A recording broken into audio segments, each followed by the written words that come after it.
Yeah, it's your boy Dr. JR, also known as John Coffee. Got a video here, man. About to check this shit out. Without further introduction, this man said his wife wanted an open marriage. And we're about to see how it worked out for her, you know what I mean? I'm gonna see if I can leave a link in the description. I'm gonna do a little quick reaction since I ain't got any experience in the sort. So let's check it out.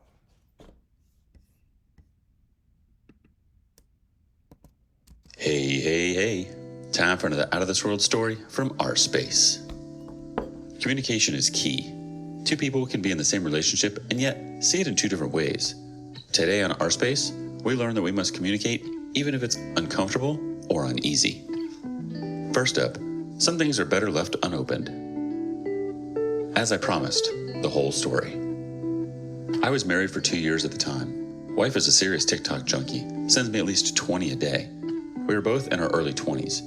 Start sending ones about open marriages and also some podcasts. A few long talks about how we are young and should try this before we are old and have kids. After a few months of pushing and pushing, I give in and we set up some boundaries. No unprotected sex. 2. Nothing in our house and no overnight stays. 3. If sex occurs with someone else, no details, no touching each other for 30 days, and a doctor's visit and cleared before any intimacy between us.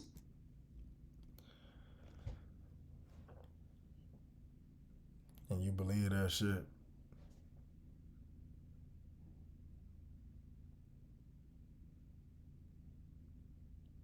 You believe that?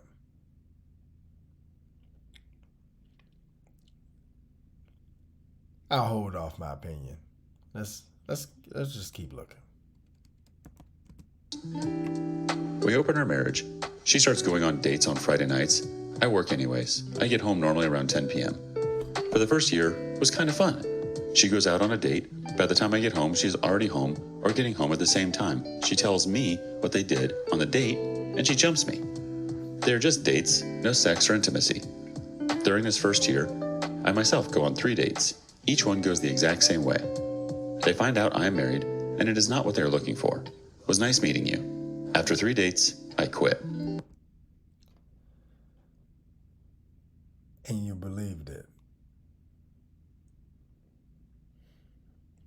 Let's continue.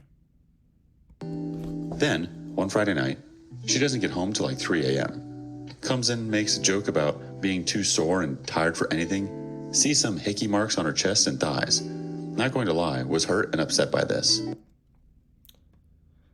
As you should be, my dude. Let's continue. Monday or Tuesday, I don't remember. She tries to initiate with me, and I remind her of rule number 3. She gives me the, "Are you serious? 30 days and a doctor's visit?" I said, "Yes, deadly serious." This becomes a pattern for us. She goes out with her bad boy on Friday nights, has her fun, then spends the rest of the week trying to get me to change rule number 3. To me, feels like she put me on a shelf. Or she was never participating in the first place.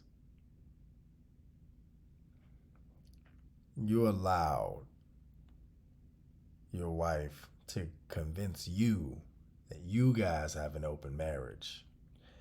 No, she just picked up a boyfriend, my friend. I start avoiding her, working more out of the house, even if just out walking. Start becoming a lot more physically active. Start losing some weight. She is full in a fog of new relationship energy and doesn't notice and thinks I am out doing my own thing. 5 months of being on a shelf. I'm not seeing a reason to remain in this marriage. I was selling my happiness so she could be happy, and I was running out of things to sell. Up to this point, she has not broken any boundaries, and every time I bring up maybe she should step back from him, I am overreacting and blowing this way out of proportion. It's just some fun one night a week. I can assure you, it's not just one night a week.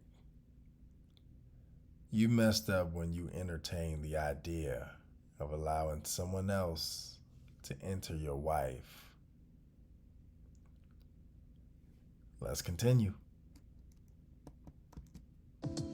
Our fourth wedding anniversary day arrives, and I take the day off of work, make her dinner, and clean the house. She gets home from work at 4, hops in the shower, gets dressed up, tells me she's going to a bar to see a local band and not to wait up. Let me stop this real quick. This is before you're 4 years into a marriage. She's already hopping on other carousels, and you're still trying to make her happy. Yet she's never at home. You know about the other guy, and you're justifying being a faithful husband. I don't like to say it, but she might be for the streets, my friend. She completely forgot about our anniversary. I am destroyed. I wake up Saturday morning at 9 a.m. and she never came home. Boundary number 2 broken. I send her one simple text. You have broken our boundary of no sleeping over. I am done. At 11:30, she starts calling, telling me she just closed her eyes for a second and passed out. It was an accident. I'm so sorry. It will never happen again. Wow. This is building up. No pun intended, but it continues to get deeper. It's looking like she found her sucker. I'm sorry you had to learn the hard way. Let's continue. My unwillingness to even talk about it causes her to wake up out of her fog some. She ends up coming to my work just before we open and makes a scene in front of the whole staff and the owners.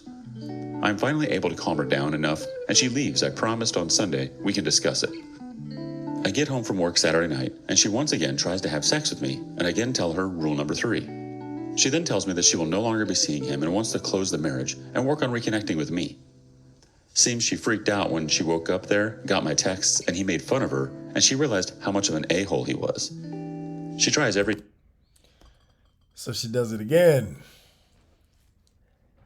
Now old boy has had enough of his fun, and he realizes she has a lot of baggage. She started to develop feelings for this guy.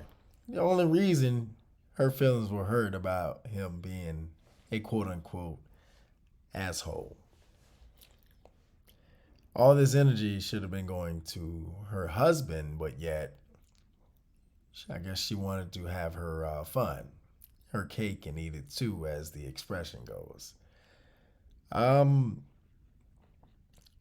It's ridiculous, the society that we're in. You're just getting to your 4-year anniversary that she forgot, and she's already been blowing another dude. I don't understand why. Why get married? If this is marriage, then just stay single. Let's continue. Every day to be intimate with me and fails badly. At this point, I have no need or want or desire for her. She's a roommate. Barely the 30 days goes by, she goes to the doctor and gets checked out. She is clean of diseases, but is pregnant. I'm not sure where her mind was with this, but she comes home excited and tells me we are pregnant. I tell her, good, I hope you two will be happy together.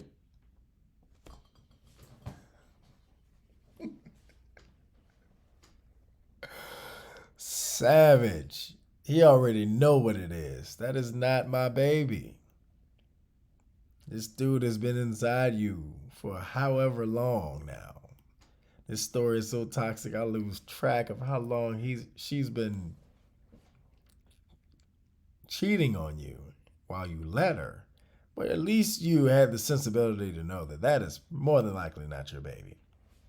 Good job, Mike G. Good job. Together, looks at me confused for a few minutes, and starts crying. She, a few days later, sends him a text telling him. His response is, wow, sucks to be you. Might want to pass it off as your husband's.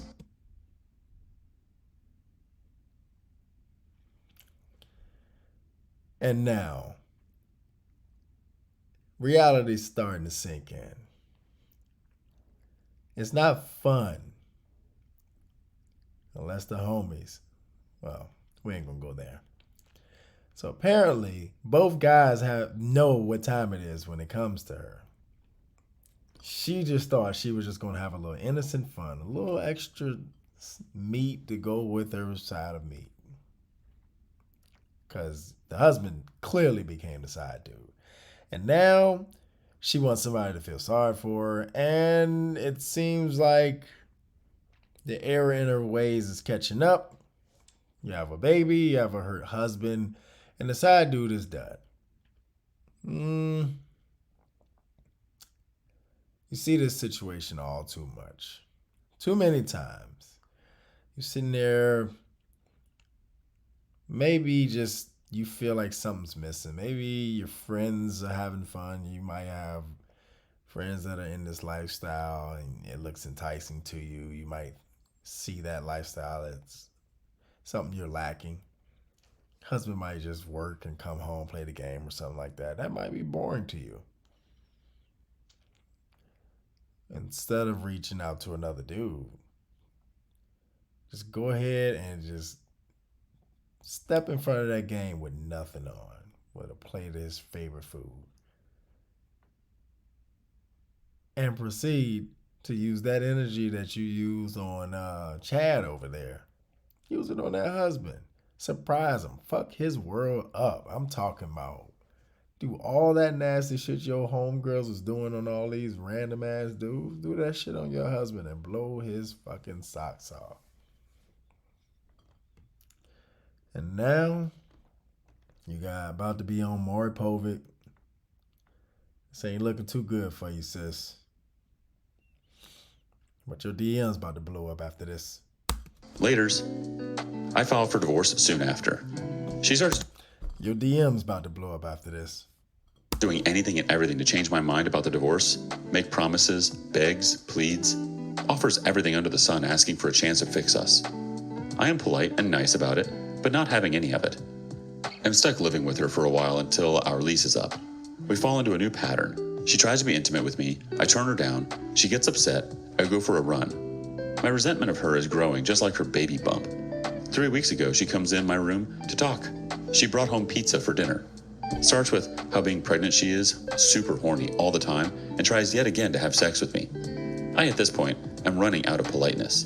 Tell her sorry, I am not into fat chicks. Maybe hit Tinder, sure, someone on there.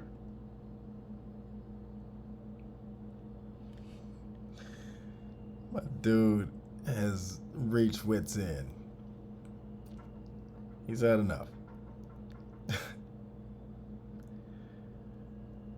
Oh boy. Yeah, it's kind of too late for that now. You want to cry when this man wanted to touch you. Everything else is redundant at this point. Let's go ahead and work out an arrangement for the kid and co-parent or something. That relationship is done. Would be down for it. She leaves the room crying. Also, we had our first divorce hearing after the judge slapped 6 weeks of marriage counseling on us, court ordered. We go 2 sessions. Kinda a meet and greet thing, talk to us separately to get our stories, I guess. I just want this over so we can move on with our lives. Man said he had enough. Last Sunday was my birthday. On that Friday before it, she asked me to spend my birthday with her to celebrate it. I decline her invitation. She keeps pushing the subject and I snap. I tell her I don't waste special occasions on her anymore. The last one was our 4th anniversary in which she went out to get knocked up by some pothead loser. I leave her crying in the kitchen, head to work, told her I would see her on Monday for our court-ordered waste of time. Monday morning, I'm at marriage counseling and she never shows. I call her, nothing.